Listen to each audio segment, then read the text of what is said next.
Саламатсыңарбы кымбаттуу окурмандар жана окуучулар.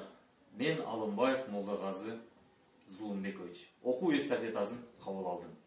Каракөл шаарындагы номер 3 Фрунзе атындагы жалпы билим берүү орто мектеп үчүн дүйнө элдеринин жомоктору китебинен 2 аяз деген Беларус эл жомогун окуп берем. 2 аяз. Илгери токойдо бир тууган ага ини көк мурун Аяз жана кызыл мурун Аяз жашачу экен.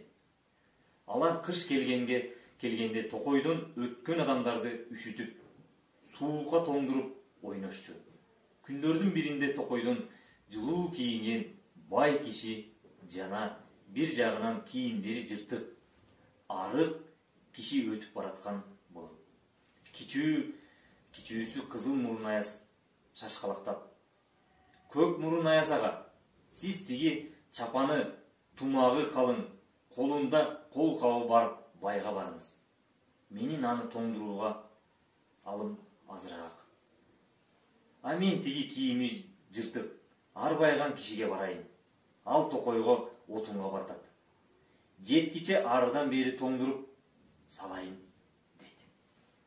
"Макул иним, кичинесиң дагы да, түшүнө элексиң көптү, Алида" деп кетет агасы. Көк мурун Аяз тиги жылуу кийинген бай кишини бат эле тоңдуруп коет. Бай канчалык кымтыланып, оронуп, чулганып, кыймылсыз отурса да Аяздан коргоно албайт. Кызыл мурун Аяз да тиги отунга келген келейди бат эле тоңдуруп коем деп ойлоп суук шамалын үйлөйт. Бирок отун алып жаткан киши тескерисинче сыртындагы жыртык чапанын чечип салып сүйлөнөт. Абдан тердеп кеттим. Таң калган Аяз кайра үйлөйт.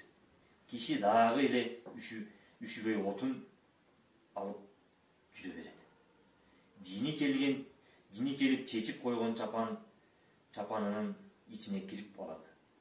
"Эми жыртык чапаныңды кийип көр, үшүгөнүңдү көрөйүн" деп күтүп калат Аяз. Отун алып бүткөн киши жаман чапанын тоңуп калганын көрүп, аны жыгач менен чапкылап кирет. Кызыл мурун Аяз чапандын ичинен араң кутулуп чыгып, качып жөнөйт. Көрдүңөрбү балдар? Кыймылдап эмгек кылган адам суукта үшүбөйт. Суукта үшүп баштасаңар, силер да көбүрөөк кыймылдагыла. Балдар, менин силерге төмөндөй 3 суроом бар. Биринчиси, жомокто кайсыл мезгил сүрөттөлгөн?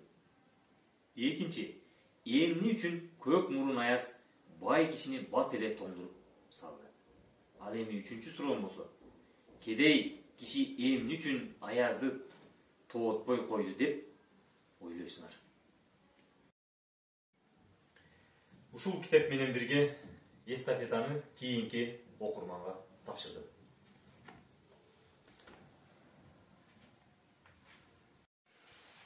Мен Казбек Бурусун 2-чи класста окуйм. Мага Молдогазы агайыбыз окуп берген жомок абдан жакты. Жана 1-чи суроосуна жооп берем. Жомокто кыш мезгили сүрөттөлгөн. Ал ызгардуу, суук, Аяз жөнүндө болду.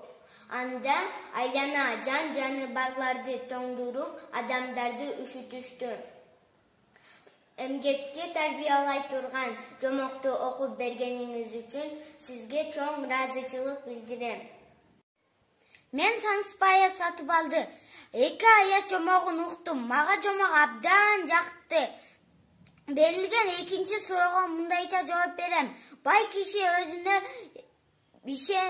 ишенерлик жылуу кийинип, каттанып, тымчыланып отурса да жалкоолугунан кыймылсыз отурганы үчүн бат эле үшүп тоңуп калат. Мен Чингизова Раяна. Жомокту уктум. Мен үчүн жомок абдан кызыктуу болду. Үчүнчү суроого менин жообум. Кээде киши абдан эмгекчил болгондуктан ал көп иштеп, дайыма кыймылда жүргөндүктөн сукту тоготкон жок. Аяздар бул эмгекчил адамга алы келбесин түшүнүп, жалкоолорду издеп жөнөштү.